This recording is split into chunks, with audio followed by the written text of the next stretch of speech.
Hello friends, welcome back to my study channel integrated focus. अभी तक हमने advantages of auditing, उसकी meaning, उसका स्कोप और बाकी difference between book keeping, accountancy and auditing, ये सारे टॉपिक्स कवर किए हैं।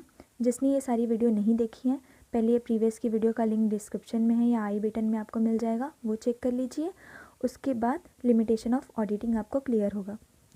तो लिमिटेशन यानी कि डिसएडवांटेजेस क्या हैं ऑडिटिंग के, पहले हम ये देखते हैं।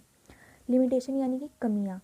हमने एडवांटेजेस तो बहुत सारे देखे कि ऑडिटिंग इतनी अच्छी होती है, ऑडिटिंग करने से लोन फैसिलिटी मिलती है और ओनर को फ़ायदे होती हैं, बिज़नेस को फ़ायदे होते हैं, बहुत सारे हमने एडवांटेजेस उसके देखे थे। बट क्या हमें एक ही साइड को देखना चाहिए? हमें कोई भी चीज़ करनी है तो उसके positive as well as negative side को भी हमें देखना पड़ता है ताकि हम एक अच्छा डिसीज़न ले पाएँ। फॉर एग्ज़ाम्पल स्मॉल कंपनी जो है होती हैं, उन्हें अगर ऑडिटिंग करानी है तो वो एडवांटेजेस देख के तो सोचेंगे हाँ हम कर लें, बट जब लिमिटेशन की बात आएगी तो उन्हें लिमिटेशन पता होनी चाहिए कि ये हमारे बस में नहीं है। उसके कॉस्ट इतनी हाई होती है, सीए को हायर करना पड़ता है, उसका रेम्युनरेशन हाई होता है, तो वो हम नहीं वो कर पाएंगे, हम उसे नहीं पे कर पाएंगे। तो इसीलिए कोई भी हमें टॉपिक पढ़नी है या कोई भी रियल लाइफ में भी हमें कोई भी चीज़ करनी है तो उसके दूसरे एस्पेक्ट को भी देखना चाहिए। तो चलिए देखते हैं लिमिटेशन ऑफ ऑडिटिंग क्या होती है। ऑडिटिंग को मैं ब्रीफ में एक बार फिर से बता दूं कि ऑडिटिंग यानी कि examination of the books of account और financial statement of the company by an independent person with the help of voucher and other correspondence provided by the management. So first limitation is higher cost burden, यानी कि मैंने अभी बताया कि ये small company के लिए बहुत ही मुश्किल हो जाता है कि एक सीए को वो पे ऑफ करे, और एक तो कंपनी स्मॉल लेवल पर है, उसकी इतनी इनकम ही नहीं है, उसके लिए एक लग्जरी ये हो जाएगा। ये सिर्फ बड़ी कंपनियां ही कर सकती हैं, टाटा बिरला या मतलब जो भी जॉइंट स्टॉक कंपनी है उसके लिए तो कंपलसरी ही है, और बाकी स्मॉल कंपनी वॉलेंट्री करा सकती हैं। तो ये हायर कॉस्ट बर्डन मैंने बता दिया। बेस्ड ऑन टेस्ट चेक, यानी कि टेस्ट चेकिंग पे ये बेस होता है। You can relate all this point with each other, ताकि एक कनेक्टिंग लिंक बना रहे तो आप एग्ज़ाम में कोई भी पॉइंट मिस ना करें। क्योंकि ऑडिटर का जो है रेम्युनरेशन हमें उसे ज़्यादा देनी पड़ती है, हायर कॉस्ट बर्डन होता है। एज अ ऑडिटर आप सोचिए, आपको इतने पैसे मिलने हैं, ठीक है, और आपको पता है कि इतनी टाइम लिमिट में मुझे इतने ही पैसे मिलने हैं, और मुझे कंपनी के इतने सारे ट्रांजेक्शन चेक करने हैं, एक एक चीज़ को अच्छी तरीके से जिस तरह से ऑडिटिंग की जाती है। तो मैं अगर डेप्थ में करूँगा और पैसे भी कम मिलने हैं तो मैं नहीं कर सकता ना, क्योंकि तो वो उस जगह पे ऑडिटर क्या करता है, टेस्ट चेकिंग करता है, सैंपल लेके एक छोटे से ग्रुप के सैंपल को पकड़ के और फिर एज अ मतलब कि फॉर एग्ज़ाम्पल जैसे सेंसस सर्वे होता है, राइट, पॉपुलेशन की जो सर्वे होती हैं सेंसस की, तो उसमें हम पूरा एक एक पर्सन के पास जाके तो सारे वो नहीं कराते, इंफॉर्मेशन कलेक्ट नहीं करते, एक सैंपल लेकर ही हम किसी चीज़ की क्वालिटी या कुछ भी हमें पता करना होता है तो करते हैं। तो उसी तरह ऑडिटर भी यही अप्लाई करता है, ये एक प्रिंसिपल है। टेस्ट चेकिंग जो है इसके प्रोसीजर मैं नेक्स्ट चैप्टर में कराऊंगी। ये एक तरीके से टेक्निक है ट्रांजेक्शन को चेक करने की। तो टेस्ट चेकिंग पे बेस होता है, तो ज़रूरी नहीं है कि हम एक किसी क्लास के एक बच्चे को देख के, उसके कैरेक्टर को देख के पूरी क्लास को जज करें। तो ज़रूरी नहीं है अगर वो बच्चा सही है तो पूरी क्लास सही हो, या वो बच्चा ख़राब है तो पूरी क्लास ख़राब हो। तो इस तरीके से हम समझ सकते हैं कि ऑडिटिंग जो है टेस्ट चेकिंग पे बेस होने के कारण भी एक इसकी लिमिटेशन बन सकती है। तीसरा ये है इनसफिशिएंट टाइम, यानी कि ये भी मैंने इससे लिंक करके बताया कि उसके पास टाइम की लिमिट होती है। अब वो हमेशा थोड़ी कर सकता है ऑडिटिंग। हाँ, कंटिन्यूस ऑडिट जो है एक ऑडिट का टाइप होता है, जिसमें जो है कंपनी को हर मंथ या वीक में, मतलब क्वार्टरली, वो कंटिन्यूसली ऑडिट करते रहता है और at the end final account बनाता है। उसकी वो एक एक्सेप्शन है, बाकी हर केस में तो टाइम लिमिट होती है, तो उसके अंदर ही करना पड़ता है, तो एक लिमिटेशन बन जाता है। फोर्थ है हमारा inconclusiveness of evidence, that means persuasive नहीं है, sorry, it is persuasive not conclusive, यानी कि समटाइम इसको जो एविडेंसेस लेनी पड़ती हैं, क्लाइंट की एक्सपर्ट लेनी पड़ती है।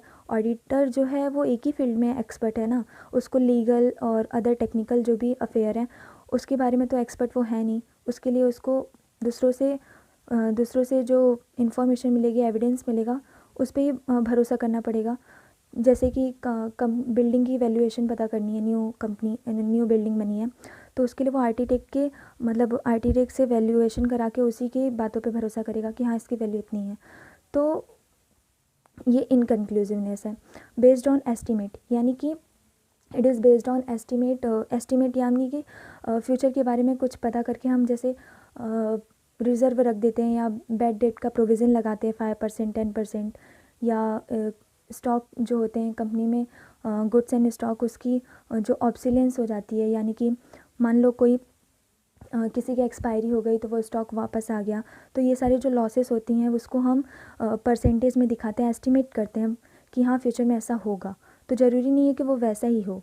तो ये एक इसकी लिमिटेशन है। 6th है based on information provided by the management, यानी कि मैनेजमेंट ही हमें इंफॉर्मेशन प्रोवाइड करती है। जो भी मतलब हम ऑडिटिंग करेंगे तो जो भी हमें वाउचर मिलेंगे, करस्पॉन्डेंस मिलेंगे, कंपनी द्वारा ही मिलेंगे, और कहाँ से हम लाएंगे, और क्या पता उसी में कहीं फ्रॉड हो, वो हमें गलत दिखा रहे हैं, हम उसी के बेस पे अपना सब ऑडिटिंग करेंगे। जब बेस ही गलत होगा तो आगे का हमारा सारा ऑडिटिंग ही गलत होगा। तो ये भी एक तरीके से इसका लिमिटेशन बन जाता है। फिर हमारा 7th पॉइंट है lake of complete picture. That means कि ऑडिटिंग का कंप्लीट पिक्चर नहीं बन पाता। लेक ऑफ कंप्लीट पिक्चर इसलिए बोला जाता है क्योंकि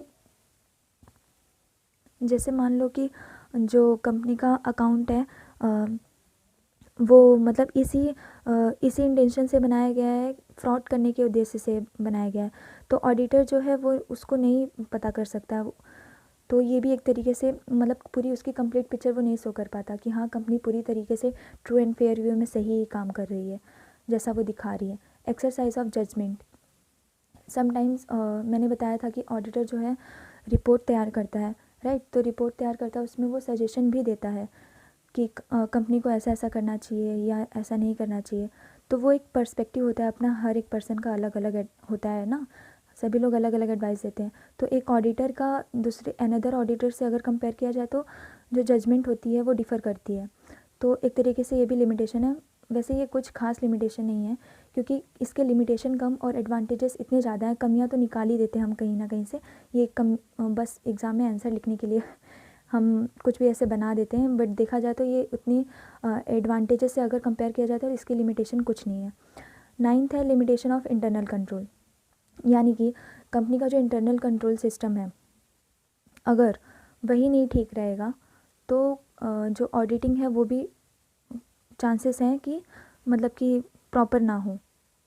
फॉर एग्ज़ाम्पल कॉस्ट की इनफेक्टिवनेस या मैनिपुलेशन बाय मैनेजमेंट, ये सारी ऐसी जो प्रॉब्लम है या इंटरनल कंट्रोल की लिमिटेशन है जो कि मैनेजमेंट एंड कंट्रोल की मतलब उसमें आती है। तो ये ऑडिटर के लिए पॉसिबल नहीं है कि ये सारी चीज़ें वो डिटेक्ट कर पाए या अच्छे से वो कर पाए। वो सिर्फ रिपोर्ट तैयार कर सकता है कि कंपनी की जो फाइनेंशियल स्टेटमेंट है वो ट्रू एंड फेयरनेस शो कर रही है कि नहीं।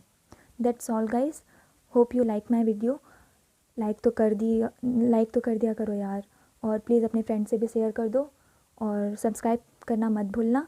साथ में press the bell icon so that आप मेरी आने वाली सारी वीडियोस की नोटिफिकेशन पाते रहें।